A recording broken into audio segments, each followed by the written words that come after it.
So I'd like to move us to our penultimate question, and that is, what's one practical thing that you have already or you will implement in the next 2 weeks as a result of what you've learned? And I'm going to cheat a little bit and start with Guillaume. I know that you probably got a preview to what was going to happen at Inbound, but I am curious if there was anything that you learned there or you heard there or conversations that you had that is going to change the way you're going about your business. So for me, I'll kind of go back to the tool thing, but everybody should have the customer agent on their website. I'm going to make a categorical statement here.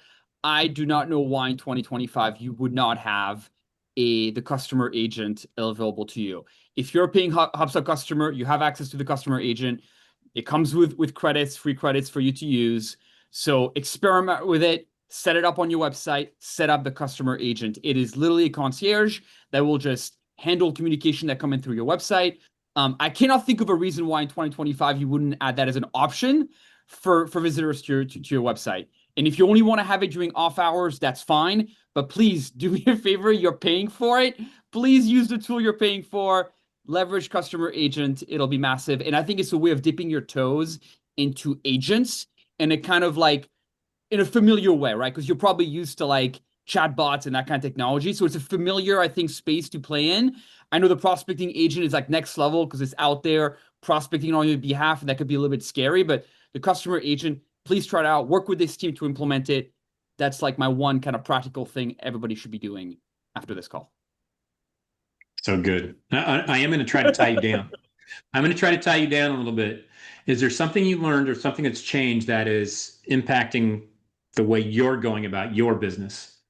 I mean, I would say like, I use AI on a daily basis in the way that I used to know. So I'll give you guys a very practical example of something else that I've been doing. For me, so I do a lot of meetings, right? A lot of calls every day. I have found that I have stopped taking notes completely during meetings. No. And I just rely completely on the notes that are generated. We use Zoom at HubSpot, so I get the notes directly from Zoom. They have become so excellent that allows me when I'm talking to my clients to be 100% present. I'm terrible at like taking notes during calls anyways.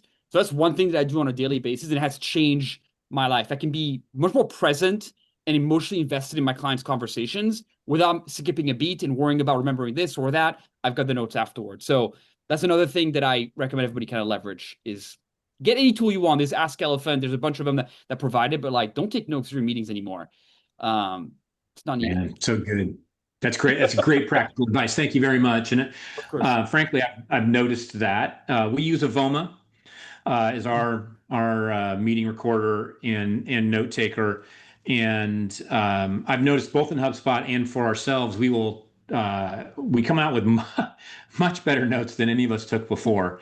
Right. We'll take the transcript, we'll run it through ChatGPT or some other tool, and come out with a really nice summary. And I've seen that on both sides. Great tip, thank you, Tyler. Can we kick the same question to you?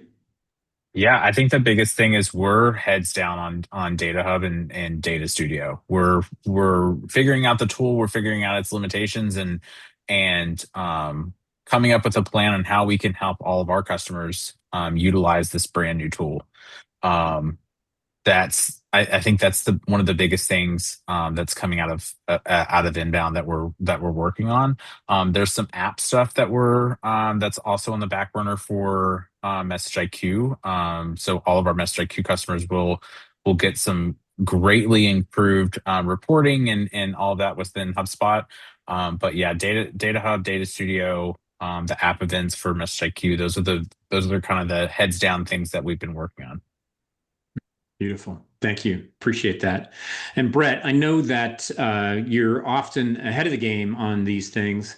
So it could be that you already had them, you were already aware and had them implemented, but I'm interested to know what one practical thing have you already or will you implement in the next couple of weeks as a result of what you learned at Inbound? Yeah, when I was on the new products for marketers session at Inbound, I was actively signing up for the betas as they were being described in front of me. So you're right, I have already enrolled Integrated IQ's HubSpot account and a few of them. data agent, which I mentioned a few times. Same thing with the AI-powered email. So everybody on this call, check to see the product section in your HubSpot to see if these are things that you can already add and be a beta tester. Besides that, I think one of the really cool things is we've been trying to incorporate video more just in our responses. I also found it just easier sometimes than writing a giant block of text or finding a time that fits with like 5 different people's schedules. Let me just record a quick snippet and send it out. HubSpot has also introduced some improved features with its own video editing and transcription. So they've got the HubSpot Video Media Center, which can help even with like adding captions and full transcripting, breaking up videos up into sections, basically optimizing them and the experience the viewer would have. So that's something I plan on experimenting with, because right now it really is just hopefully I do it in one take. I send the clip out, never think about it again. But what's cool at the Video Media Center in HubSpot is you can create these repeatable assets that you send out to multiple people. So if it is like this common question or used for some marketing engagement, you can use that tool within HubSpot to basically rely on AI to take it to the next level. That's great. That's great. And I appreciate the call out of the emphasis on video. It's a good reminder, particularly for Marcus and me. So appreciate that. That's really good. Courtney, what do you think?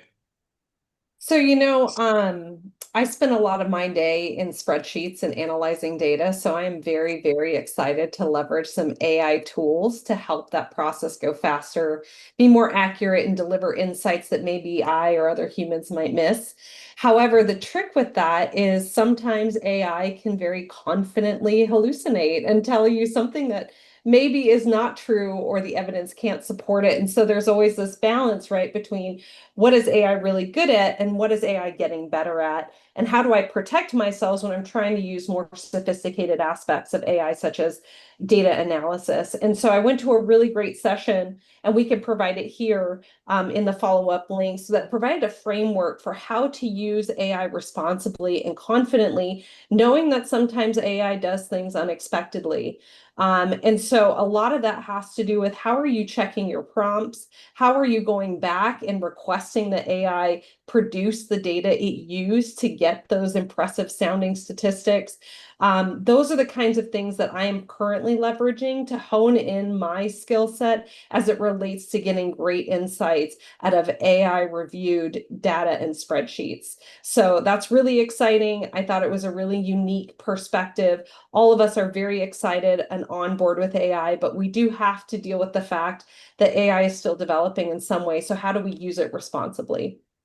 Yeah, that's a great takeaway, and I'll just reflect back on my experience with AI. I started using ChatGPT for our business 18 months ago, maybe a little bit longer than that, and frankly, it was awful. It was terrible. My prompts were terrible. The results were terrible, and I learned, I trained, I corrected.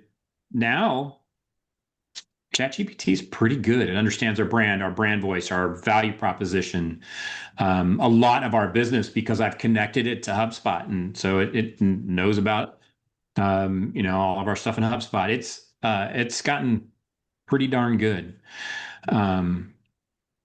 Marcus, let's wrap with you. Bring us home here. Okay, so for me, the practical aspect really falls in line with something that we offer, right? So our AI focus has been around the concept of keeping that data clean. So avoiding the aspects that, like what Courtney mentioned, where AI is hallucinating or making things up or etc.